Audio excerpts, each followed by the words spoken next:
Good morning students. अब हम लोग इस चैप्टर का सेकंड टॉपिक आज देखेंगे कि पार्लियामेंट कैसे फंक्शन करती है। ठीक है, तो आपको पहली क्लास में ऑलरेडी बता दिया है कि in this chapter we are studying the functioning of political institution. And political institution में जो पहला हमारा पॉलिटिकल इंस्टीट्यूशन है दैट इज़ पार्लियामेंट। ठीक है, पार्लियामेंट जो होती है अलग अलग कंट्री में इसका एक अलग फंक्शनिंग होती है। हम इंडिया के रेफरेंस में ही इसको देखेंगे। 4.1 की जो हेडिंग है उसमें आप इनिशियली देखोगे कि यहाँ आपको बताया गया है कि वही जो हमने रिजर्वेशन वाला ऑफिस मेमोरेंडम देखा था वो कैसे पास हुआ, उसका प्रोसीजर, उसमें क्या रोल पार्लियामेंट का था, क्या प्रेसिडेंट, क्या पार्लियामेंट एंड क्या प्राइम मिनिस्टर, एंड फाइनली किस तरह से वो ऑफिस मेमोरेंडम में कन्वर्ट हुआ, ये हमको एक एग्जाम्पल इसमें बताया गया है। ठीक है, now the most important topic of this is why we need parliament. ठीक है, तो बच्चों इसमें जो वाई वी नीड पार्लियामेंट है तो ये हमको किसी भी चीज़ की नीड क्यों होती है, जब वो चीज़ कुछ काम की होती है। अगर वो काम की चीज़ ना हो, कोई चीज़ यूज़लेस है, तो हमको उसकी ज़रूरत भी नहीं होगी ना, हमको उसकी नीड भी नहीं होगी।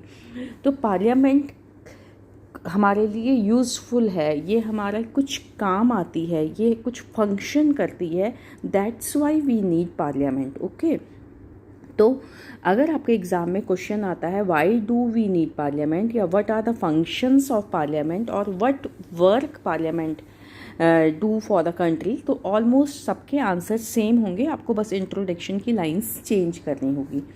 तो बेटे पार्लियामेंट जो होती है इसका जो मेन वर्क है दैट इज़ लेजिस्लेचर। ठीक है, लेजिस्लेचर वर्क होने के कारण ही इसको हम लेजिस्लेचर बोलते भी हैं। और आपको बताया था कि गवर्नमेंट दो किस्म की होती है, एक सेंट्रल गवर्नमेंट यूनियन गवर्नमेंट और एक जो दूसरी हमारी होती है वो स्टेट गवर्नमेंट होती है। तो स्टेट की जो लेजिस्लेचर होती है उसको हम लेजिस्लेचर असेंबली बोलते हैं, यानी कि हम उसको विधान सभा बोलते हैं। लेकिन हमें यहाँ पे विधान सभा के बारे में कम स्टडी करना है, हमारा मेन जो टॉपिक है दैट इज़ द पार्लियामेंट। तो सेंट्रल गवर्नमेंट की लेजिस्लेचर को पार्लियामेंट कहा जाता है। तो पार्लियामेंट के क्या काम होते हैं, लेट अस सी दैट। बच्चों पार्लियामेंट का जो पहला काम है वो ये फर्स्ट वर्क आपको बताया है, जो मैं अंडरलाइन करूँ वो आप लोग उसको लिख लेना और उसको लर्न कर लेना। तो पार्लियामेंट का पहला जो वर्क है, parliament is a final authority of making laws in any country. किसी भी कंट्री में लॉ बनाने का, कानून बनाने का जो मेन काम होता है वो पार्लियामेंट करती है। और पार्लियामेंट, ये देखिए आगे, parliament all over the world can make new laws, नए कानून बनाती है, changing existing law. Changing existing law का मतलब क्या होता है कि आप देखो हमारी कंट्री में बहुत सारे कानून बहुत पुराने भी चल रहे हैं, इवन कुछ तो हमारे एक्ट ऐसे हैं जो ब्रिटिश टाइम के अभी तक कंटिन्यू हैं। और 60 इयर्स के अराउंड पहले हमारा कॉन्स्टिट्यूशन बन गया, तो टाइम के साथ सोसाइटी की नीड्स भी चेंज होती हैं ना, तो कई बार हमें ज़रूरत होती है कि जो हमारे एग्जिस्टिंग लॉ हैं उनको चेंज किया जाए। चेंजिंग लॉ को बोलते हैं अमेंडमेंट। तो ये काम भी किसका होता है, पार्लियामेंट। और एबॉलिश का मतलब होता है हटा देना। कई बार हमें कोई लॉ ऐसा लगता है कि अब वो काम का नहीं है, तो उसको हटाना अपने मन से नहीं हटा सकते, पार्लियामेंट ही उसको एबॉलिश कर सकती है। और कई बार कुछ लॉज ऐसे होते हैं जो पहले हमें नीड नहीं थी लेकिन अब टाइम के साथ हमें नीड है, जैसे RTI हमने बात की, RTE right to education, right to information 2005 में आए हैं, 2009 में आया है, पहले इसकी ज़रूरत नहीं थी तो नया कानून बन गया, पुराने में चेंज आ गया। तो ये सब काम कौन करेगा, ये सारे के सारे काम पार्लियामेंट करती है। ओके, दूसरा जो पार्लियामेंट का काम है वो है, ये बहुत इंपॉर्टेंट है बच्चों, सेकंड वर्क जो है पार्लियामेंट का, all over the world it exercise some control over those who run the government. Parliament का एक काम क्या होता है कि ये उस पे कंट्रोल करती है जो लोग गवर्नमेंट को रन कर रहे हैं। गवर्नमेंट को रन करने का मतलब यहाँ पे किससे है, यहाँ पे इसका मतलब है एग्जीक्यूटिव से। एग्जीक्यूटिव से इसका मतलब प्राइम मिनिस्टर प्लस आपको पहले भी बता दिया है मिनिस्टर्स। तो parliament can control prime minister and ministers. Parliament in पे कंट्रोल करती है। तो आपने ये हमने अभी पढ़ा था कि पॉलिटिकल इंस्टीट्यूशन कंट्री के लिए पॉलिसीज़ बनाने का काम करते हैं। जो प्राइम मिनिस्टर हैं, मिनिस्टर्स हैं, वो अलग अलग पॉलिसी डिसाइड करते हैं, लेकिन पॉलिसी को वो अपने मन से एकदम से लागू नहीं कर सकते। वो इम्प्लीमेंट करने का काम उनका है, लेकिन वो डायरेक्टली नहीं कर सकते जब तक कि उसको पार्लियामेंट पास ना करें। इसके अलावा पार्लियामेंट उनसे टाइम टाइम पे क्वेश्चंस पूछती है, ठीक है। जब पार्लियामेंट का सेशन होता है, सेशन मीन्स पार्लियामेंट हर समय ओपन नहीं रहती, उसके अलग अलग टाइम होते हैं। उस समय जब पार्लियामेंट चल रही होती है तो जो एमपीज़ हैं, member of parliament, they can ask questions from ministers. वो मिनिस्टर से क्वेश्चन पूछ सकते हैं on any topic, any policy, any development, anything, any issue. तो इसलिए मिनिस्टर्स को हमेशा तैयार रहना पड़ता है कि हमसे एमपीज़ कुछ पूछेंगे तो हम उनको पता है कि हमारे ऊपर पार्लियामेंट का कंट्रोल है, मिनिस्टर मना नहीं कर सकते। कई बार पार्लियामेंट्री क्वेश्चंस आते हैं, हमारे स्कूल में भी कई बार आता है कि इसका जवाब अभी भेजिए क्योंकि पार्लियामेंट का क्वेश्चन है। तो स्कूल से केवल हमारे केवी नंबर 2 से उनका मतलब नहीं होता। मान लो कोई वो पूछेंगे कि केंद्रीय विद्यालय में टोटल स्टूडेंट्स में कितनी गर्ल्स हैं, कितनी बॉयज़, तो वो सारे केवीज़ में भेजेंगे कि जल्दी अपना रिकॉर्ड भेजो, फिर उसे कंपाइल करके पार्लियामेंट में मिनिस्टर को जवाब देना होता है। तो इस तरह से पार्लियामेंट जो है वो मिनिस्टर्स पे कंट्रोल करती है। कंट्रोल कितना होगा ये हर कंट्री का अपना अलग रूल है। हमारी कंट्री में ये जो कंट्रोल है ये डायरेक्ट एंड फुल है, बहुत ज़्यादा कंट्रोल है। हमारी कंट्री में मिनिस्टर्स तभी तक काम कर सकते हैं जब तक कि पार्लियामेंट उनको सपोर्ट कर रही है। नंबर 3 वर्क पार्लियामेंट का जो है that is the parliament controls the money matters. जितने भी मनी मैटर्स हैं पार्लियामेंट उसको कंट्रोल करती है, ठीक है। आपको पता है कि गवर्नमेंट की इनकम के अलग अलग सोर्स होते हैं। There are different type of taxes. बहुत तरह के टैक्स गवर्नमेंट के पास आते हैं। गवर्नमेंट की अलग अलग इंस्टीट्यूशन से इनकम होती है और उस इनकम को गवर्नमेंट कैसे खर्च करेगी ये पार्लियामेंट डिसाइड करता है। तो एक्चुअली जो मिनिस्टर होते हैं, फाइनेंस मिनिस्टर जिनको बोलते हैं, वो पार्लियामेंट कंट्रोल कैसे करेगी। Finance minister will make budget. Budget का मतलब होता है, बजट इज़ अ प्रपोजल जिसमें टोटल इनकम कितनी है और टोटल खर्च क्या है ये बताया जाता है। हम अपने घर का भी बजट बना सकते हैं कि हमारी इनकम 25,000 है, हमको कहाँ से पैसा मिलना है, क्या क्या हमारे खर्च हैं, इतना राशन जाएगा, इतना बच्चों की फ़ीस जाएगी, फिर हमारा कोई इंस्टॉलमेंट जा रहा है। तो ये बजट होता है कि हम उसको बैलेंस बना के रखें। तो ऐसे ही कंट्री के साथ होता है। तो बजट मिनिस्टर बनाते हैं, लेकिन वो बजट पास पार्लियामेंट करता है। एक भी सिंगल पैसा मिनिस्टर अपनी मर्जी से खर्च नहीं कर सकता। अगर उसे कहीं पे भी खर्च करना है, कोई भी स्कीम शुरू करनी है, तो पार्लियामेंट से उसको अप्रूव कराया जाएगा, पार्लियामेंट उसे पास करेगी, then only executive can use that money. And next जो हमारा 4th काम है वो बहुत बहुत इम्पॉर्टेंट है, क्योंकि वो हमारा जो डेमोक्रेसी है उसको स्ट्रॉन्ग कर रहा होता है। वो क्या है, parliament is the highest forum of discussion and debate on public issues and national policy in any country. कोई भी इश्यू, कोई भी पॉलिसी, कोई भी नया आइडिया जो भी गवर्नमेंट अडॉप्ट करती है या करने वाली होती है, उस पे पार्लियामेंट में डिस्कशन होता है। Parliament is highest forum of discussion. सबसे आप और हम घर में बैठ के अगर कुछ डिस्कस कर रहे हैं वो भी बहुत इम्पॉर्टेंट है एज अ सिटीजन, लेकिन जो बातें पार्लियामेंट में डिस्कस होती हैं वो उसका आउटकम बहुत अच्छा निकलता है। डिस्कशन के बाद जब गवर्नमेंट हमारे लिए पॉलिसी बनाती है तो वो कंट्री के लिए बहुत बेनिफिशियल होती हैं। तो ये हमने देख लिया पार्लियामेंट की नीड, यानी कि what functions are conducted by parliament, what are the work of parliament, and because parliament function these things. That's why parliament is very important and that's why we need parliament. Okay now इसका दूसरा जो topic है वो है to houses of parliament. ये जो to houses of parliament है ये आपको पहले भी बता दिया गया है, इलेक्शन वाले चैप्टर में मैंने इसको समझाया भी था आपको। तो इसमें आप देखोगे कि जो हमारी कंट्री में पहले तो कुछ और कंट्रीज़ हैं जहाँ पार्लियामेंट जैसी जो इंस्टीट्यूशन है उनको अलग अलग नाम से बुलाया जाता है, जैसे कहीं पे उन्हें चैम्बर्स हाउस बोल रहे हैं, कहीं पे अलग अलग नाम हैं। तो हमारी कंट्री में हमने देखा कि हमारी कंट्री में पार्लियामेंट के दो हाउस होते हैं।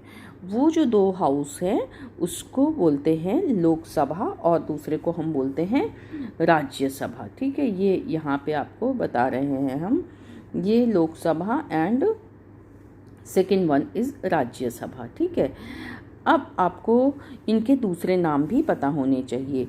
लोकसभा जो है, लोकसभा का जो दूसरा नाम होता है उसको हम बोलते हैं, पहला नाम उसका है लोकसभा, उसी को हम बोलते हैं लोअर हाउस। ठीक है, लोअर हाउस, निम्न सदन, हिंदी में निम्न सदन, और उसी का नाम होता है फर्स्ट हाउस।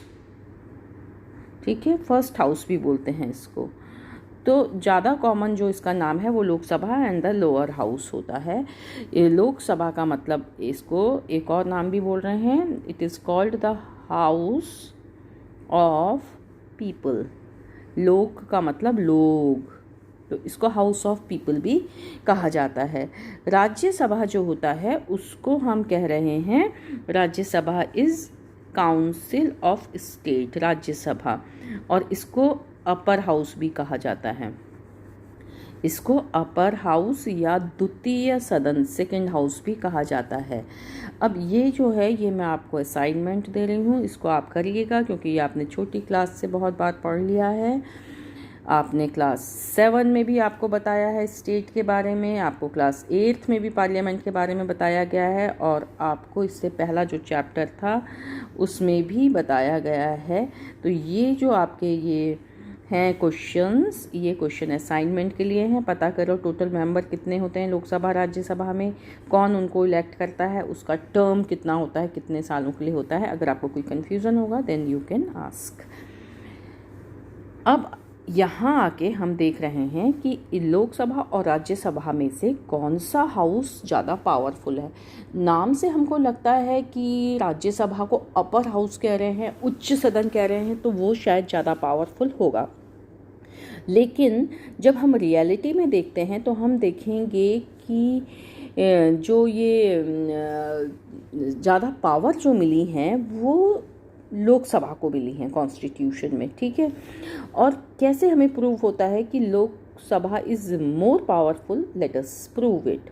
ठीक है, तो फर्स्ट जो हमारा इसका है वो ये है। देखो बच्चों, जब भी कोई बिल पास होता है, कोई लॉ पास होता है, नाउ व्हाट इज़ बिल, आप सोचोगे कि बिल क्या होता है। तो बिल होता है जब तक कोई प्रपोज्ड लॉ इज़ बिल। ठीक है, प्रपोज्ड लॉ इज़ बिल। जब हम सोचते हैं कि हमें कोई कानून बनाना है, कोई लॉ बनाना है, तो लॉ उसको शुरू में नहीं बोल देते। लॉ कब होगा, जब पार्लियामेंट पास कर देगी एंड प्रेसिडेंट उस पर साइन करेंगे तब वो लॉ बनेगा। जब तक प्रेसिडेंट के साइन नहीं होते तब तक उसको बिल बोलते हैं। बिल दो किस्म के होते हैं, एक बिल को हम कहते हैं ऑर्डिनरी बिल, ठीक है, ऑर्डिनरी बिल, और दूसरे को हम कहते हैं मनी बिल। तो जब कोई बिल पास होता है तो इसके लिए इसकी 3 स्टेजेस होती हैं। ठीक है, हम बाद में एक एक्टिविटी इस पर करेंगे भी। तो 3 स्टेज क्या होती है। फर्स्ट स्टेज में तो जब वो बिल होता है उसको प्रोड्यूस किया जाता है, उसको सदन में रखा जाता है, प्रोड्यूस करना बोलते हैं उसे। ठीक है, तो बिल, मान लो कि आप एमपी हो और आप चाहते हो कि एक नया कानून बने, तो आप एक प्रपोज़ल, अपना पूरा प्रपोज़ल बनाओगे पेपर में कि मुझे क्यों लगता है ये कानून बनना चाहिए, इसमें क्या अच्छाइयाँ हैं, इसके क्या क्या इसके डिवीज़न सब डिवीज़न रहेंगे, ये सारा प्रपोज़ल बनके पूरा अच्छे से रिटर्न फॉर्म में डेट डिसाइड की जाती है। उस डेट को हाउस में रखा जाएगा। तो हाउस में रखने का मतलब चाहे तो लोकसभा में भी रख सकते हैं, चाहे तो राज्यसभा में। मान लो आप राज्यसभा के एमपी हो तो आप राज्यसभा में उसे रखोगे। मान लो मैं लोकसभा की एमपी हूँ तो उसे हम लोकसभा में प्रोड्यूस करेंगे। तो ये फर्स्ट स्टेज हो गई। सेकेंड स्टेज में बच्चों क्या होता है, इस बिल पे डिस्कशन होता है, आर्टिकल वाइज होता है, एक एक पॉइंट डिस्कस होता है कि ये बिल क्यों आना चाहिए, इसमें क्या अच्छाई हैं। कुछ लोग उसके अगेंस्ट भी होंगे, कुछ लोग कहेंगे नो ये बिल अच्छा नहीं है, ये नहीं पास होना चाहिए, कुछ कहेंगे कि अच्छा है लेकिन इसके कुछ पॉइंट्स चेंज कर दो। तो सेकेंड स्टेज जो होती है वो सबसे इम्पॉर्टेंट होती है क्योंकि इसमें डिस्कशन होता है।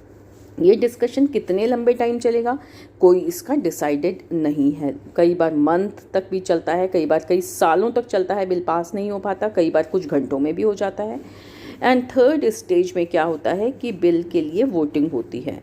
ठीक है, वोट डलते हैं, इसमें डिस्कस हुआ और फिर इसमें वोटिंग होती है कि कितने मेंबर्स चाहते हैं कि बिल बने, कितने चाहते हैं नहीं बने, तो वोटिंग होती है। अब अगर मेजॉरिटी बोलती है, मेजॉरिटी मतलब हाफ से एक ज़्यादा, कुछ में हाफ से थोड़ा 2/3 मेजॉरिटी भी चाहिए होती है।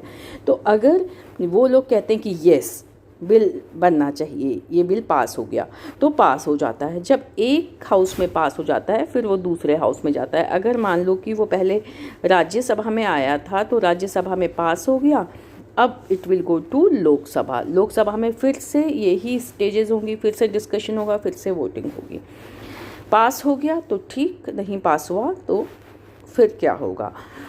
अगर दोनों में पास हो गया तो ये फिर सीधे कहाँ चले जाता है, प्रेसिडेंट के पास चले जाता है और प्रेसिडेंट इसे साइन कर देते हैं और ये लॉ बन जाता है। लेकिन अगर वो पास नहीं हुआ तब क्या होगा, देखिए, if there is difference between the two houses, एक ने पास कर दिया एक ने नहीं किया, तब the main decision is taken in a joint session in which member of both houses sit together. तब क्या हुआ कि लोकसभा और राज्यसभा के दो अलग अलग हॉल्स हैं। ये राज्यसभा है, ठीक है, ये राज्यसभा के मेंबर यहाँ बैठे हैं, ये लोकसभा के मेंबर हैं। राज्यसभा में आपको पता है केवल 250 मेंबर्स होते हैं और लोकसभा में हमें पता है कि 243 मेंबर्स इलेक्टेड होते हैं। तो अब ये वाले मेंबर्स ज़्यादा हैं। अब क्या होगा कि अगर दोनों में जो हमारा वोटिंग है वो ऑपोजिट चली गई तो ये एक कॉमन हॉल होता है, एक बड़ा हॉल और होता है, उसमें ये लोग भी बैठेंगे और ये लोग भी बैठेंगे, सारे लोग एक साथ बैठ गए और अब वोटिंग होगी, कंबाइंड वोटिंग होगी। कंबाइंड वोटिंग में हमेशा किसके जीतने का चांस रहेगा, कंबाइंड वोटिंग में हमेशा लोकसभा के जीतने का चांस बनेगा क्योंकि लोकसभा के मेंबर्स ज़्यादा हैं। तो कंबाइंड वोटिंग में हमेशा ही डिसीजन किसके फेवर में होने का चांस हो जाएगा, लोकसभा में। तो इस तरह आप देख सकते हो कि लोकसभा की पावर्स राज्यसभा से ज़्यादा हो गई। Because of the larger number of members the view of Lok Sabha is likely to prevail such in a such meeting. ठीक है, तो ये हमने देख लिया। और क्या होता है, अभी आपको मैंने बताया था कि बिल 2 किस्म के होते हैं, एक को हम कहते हैं मनी बिल और एक को हम कहते हैं ऑर्डिनरी बिल। आपको ये भी बताया था कि ये जो ऑर्डिनरी बिल होता है ये तो it can be produced in Lok Sabha और इन राज्यसभा बोथ। लोकसभा में भी प्रोड्यूस हो सकता है, राज्यसभा में, बट मनी बिल जो होता है वो हमेशा ही लोकसभा में प्रोड्यूस होगा, नॉट इन राज्यसभा। लेकिन जब वो लोकसभा से पास हो जाएगा फिर वो राज्यसभा में जाएगा, लेकिन पहले आएगा कहाँ, पहले लोकसभा में आएगा। अब राज्यसभा में जब गया तो Rajya Sabha can not reject it. Rajya Sabha money bill को रिजेक्ट नहीं कर सकती। राज्यसभा केवल क्या कर सकती है, Rajya Sabha can only delay it by 14 days and suggest changes in it. वो उसको 14 डेज डिले कर सकती है और उसको कुछ चेंज उसमें सजेस्ट कर सकती है, लेकिन लोकसभा की मर्जी है कि वो उन चेंजेस को माने या ना माने, ठीक है। तो ये आप देखोगे कि इस तरह भी हमने देखा कि लोकसभा को मनी बिल में ज़्यादा पावर मिल गई। Okay, is it clear. अब उसके बाद ये आपके लिए एक एक्टिविटी दी है कि आजकल आप देखते हो टीवी में लोकसभा और राज्यसभा जब चलती है तो उसकी प्रोसीडिंग्स को डायरेक्ट लाइव कास्ट भी, टेलीकास्ट भी किया जाता है, न्यूज़पेपर वगैरह में भी आता है। तो आप ज़रा इसमें से ये देखना कि पावर्स ऑफ टू हाउसेस क्या है, रोल ऑफ स्पीकर क्या है, रोल ऑफ अपोजिशन क्या है। ये आपके लिए एक एक्टिविटी है। अब थर्ड में आप देखोगे कि हम, ये भी बहुत ही इम्पॉर्टेंट है बेटे, लोकसभा ज़्यादा इम्पॉर्टेंट कैसे है। हम देखेंगे कि जो प्राइम मिनिस्टर बनते हैं वो कौन होंगे। Only person who enjoys the support of the majority of members in Lok Sabha is appointed as prime minister. Prime minister कौन बनेंगे जब लोकसभा का इलेक्शन हुआ। लोकसभा के इलेक्शन में क्या चुने गए, एमपी चुने गए। एमपी अलग अलग पॉलिटिकल पार्टी के हैं। जिस पार्टी के एमपी मैक्सिमम हैं, मेजॉरिटी जिसको मिल गई, मेजॉरिटी मतलब जिसको ज़्यादा वोट मिले, उसके लीडर को ही प्राइम मिनिस्टर बनाया जाएगा। तो आपने देखा कि लोकसभा की पावर ज़्यादा हो गई क्योंकि लोकसभा से ही प्राइम मिनिस्टर आ रहे हैं। लोकसभा में जिस पार्टी को मेजॉरिटी मिली उसके लीडर ही प्राइम मिनिस्टर बने।